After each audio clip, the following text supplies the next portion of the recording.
Sandy Says Read, and welcome to the channel. Today we are going to do a Booktube tag. This is the book first date book tag. This is a brand new original tag. It was created by Marlicia and Tahlia. Marlicia's channel is Marlicia Muses, and Tahlia's channel is Tahlia Nerds Out. I was tagged by Pat over at Book Chat with Pat, and let's see, there's some language about the tag. Marlicia was saying, did you ever think of choosing a book as analogous to a first date with all of its suspense and excitement? And yeah, I think so.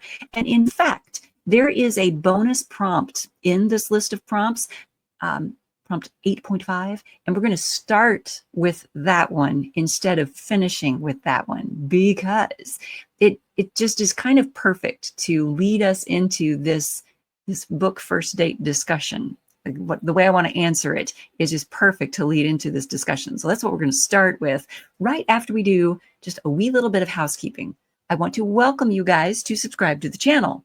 Yes, I know it seems so ridiculous for me to just be harping on, you should subscribe every time you see one of my videos, but I've taken a course on building your YouTube channel, and they've like instilled in me, you've got to remind people to subscribe, because you guys can be watching this and not realize, oh, hey, I should have subscribed.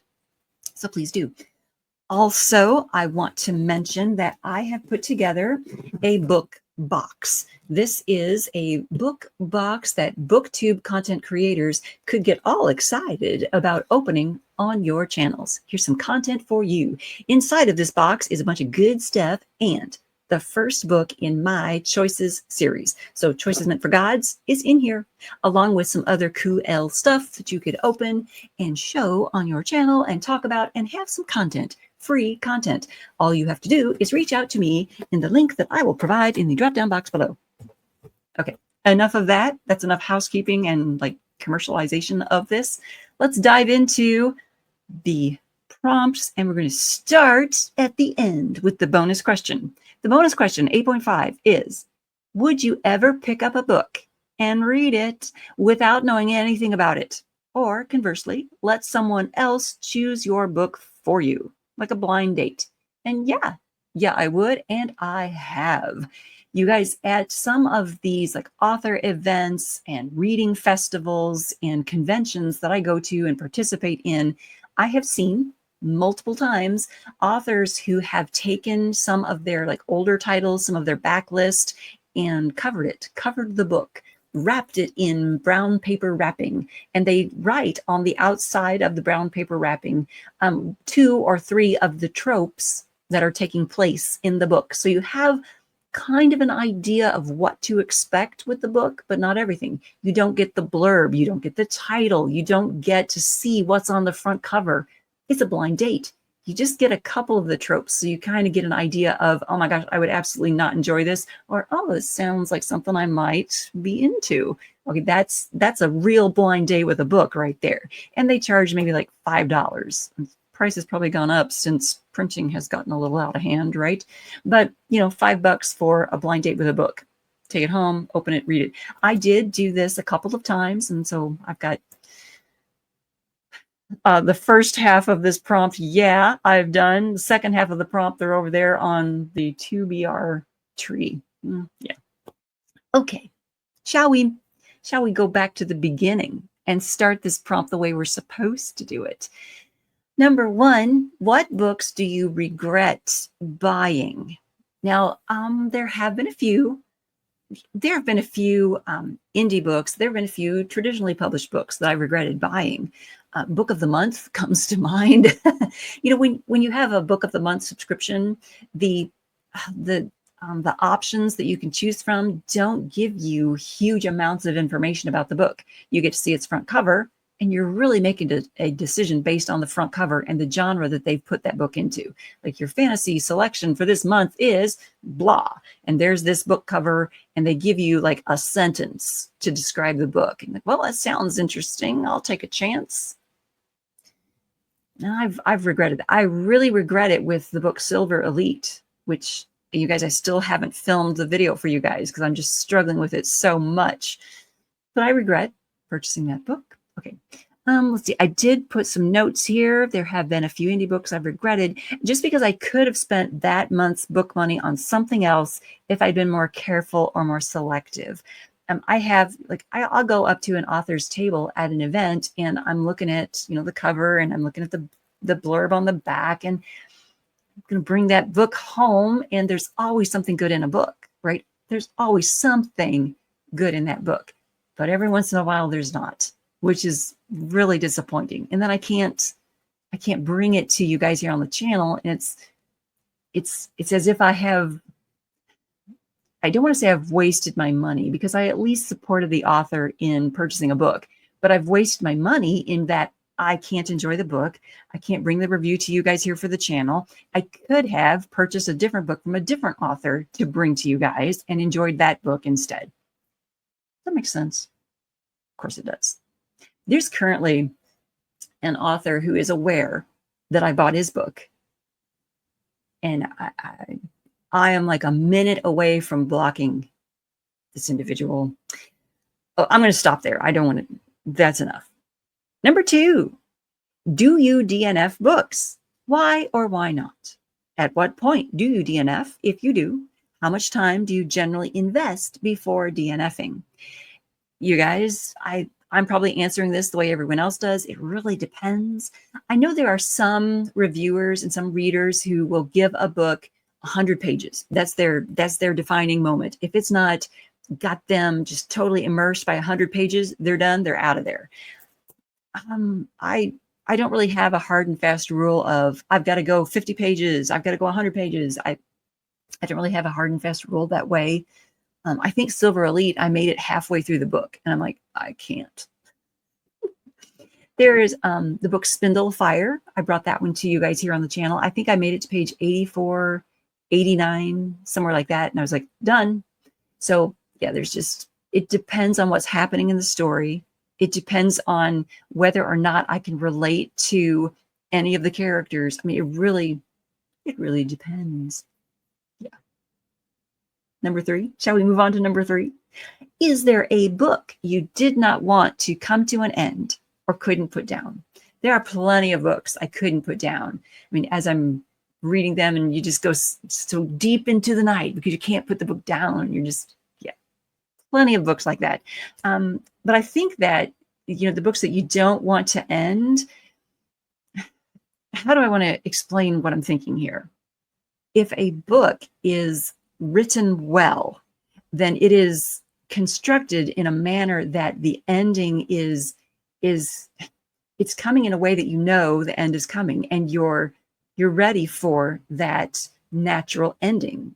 You're ready for that. And so I guess you want that finish. You want that completion. Am I making sense? Are you tracking with me here? Probably not. I don't know that I'm making sense. I have a headache, okay? So I might not be enunciating my thoughts clearly. I think that when I'm reading a book that is written very well, I don't want the relationship with the characters to end. Let me phrase it that way. But I know that natural ending is coming, and I'm ready for that natural conclusion. And if there's a satisfying ending, a satisfying conclusion to the plot and all the little threads that have woven through, that natural tapestry has come together and you have that complete picture. Yay. That's a wonderful experience with a book. So I think there are some books that you want them to have that end, but you don't necessarily want to say goodbye to the characters. Is that a good answer? Does that answer that well? Yeah. Let's move on to number 4. Number 4, have you experienced withdrawal after finishing a specific book? Yeah. Not wanted to move on to other characters, wanted to reread the whole book or sections of it again immediately after finishing. On the count of 3, we can all say the name of this book together at this point. 1, 2, 3, Jane Eyre. Okay, I love Jane Eyre. I love the characters. I love the plot. I love the storyline. I love the finish. That book concluded with a satisfying ending. Yeah. But yeah, I didn't want, like, I didn't want to leave the characters. I didn't want to say goodbye to Jane and Rochester. Number 5, what keeps you invested in a book? The characters. Yes. I mean, yes, the plot, yes, the storyline, the threads, the different storylines that are like diverging and coming back. That does keep me invested in a book, but it's the characters, you guys.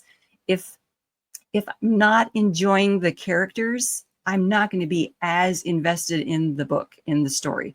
I will set it down and forget to come back to it. Silver Elite comes to mind. Number 6, what prompts you to pick up a book? The cover, the blurb on the back, etc. You guys, it's the cover.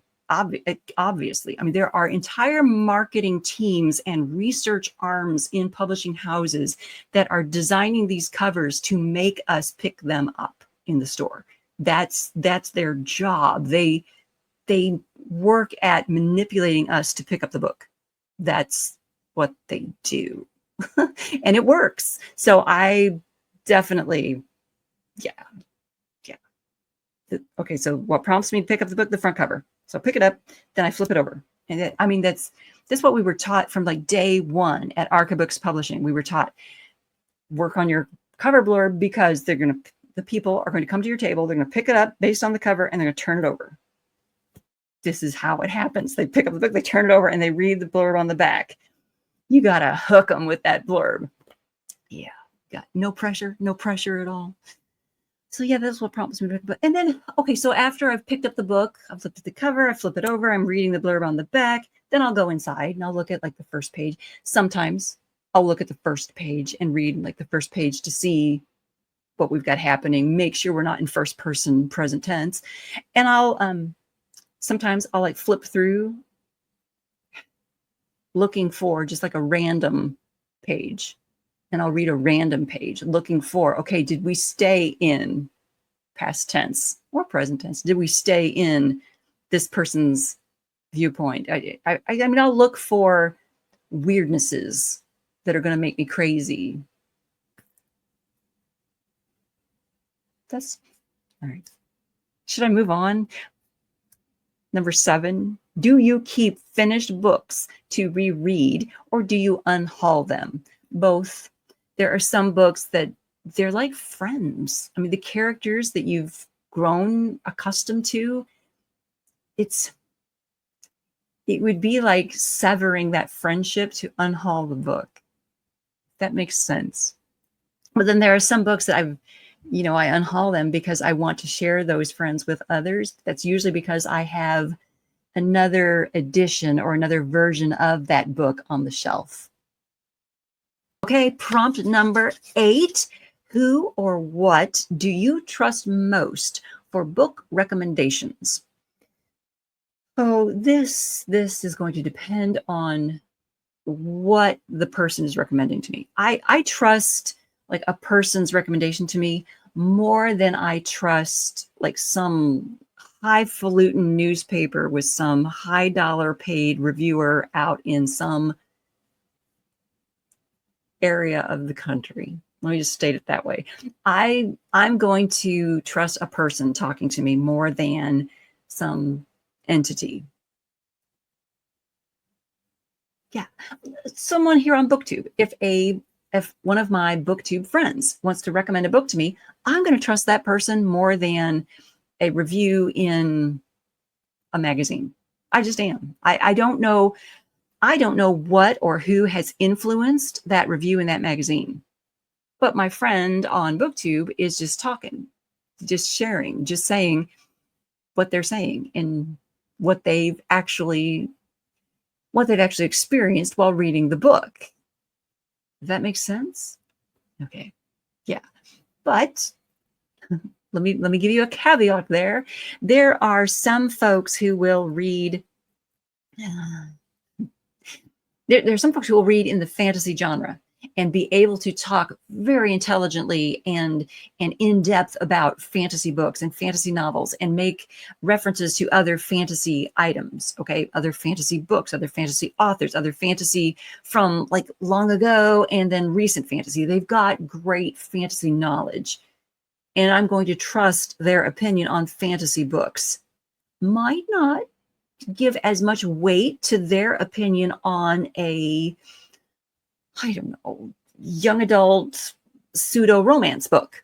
I'm just pulling that out of thin air. Okay. Does that make sense? Okay. But then there are other booktube reviewers out there whose main focus is young adult pseudo romance books. Okay. They're going to have great depth of knowledge on those books. Like they get all the new arcs on those types of books. They're going to have, I'm going to trust their opinion on those books more than I would trust their opinion on science fiction space opera. Okay, does that make sense? I bet you're tracking with me there. Different people are going to have more of my trust on different genres than others. All right, that's it. We already answered the bonus question, 8.5, about picking up a book and reading it without knowing anything about it. Done it. Works out sometimes it doesn't. Okay, and number 9 is to tag other people. You guys, I don't know how late I am to this party. It's a brand new original tag. So I will think of some folks that I don't think I've seen doing this tag, and I will list them in the drop-down box below, and we'll see if we can get some extra folks to do this tag for Marlicia and Tahlia. I want to thank Pat for thinking of me on this one. Some interesting thoughts going on here, making our brain work a little bit. You guys, thumbs up for blind date with a book. It's an interesting concept. Thanks so much for tuning in.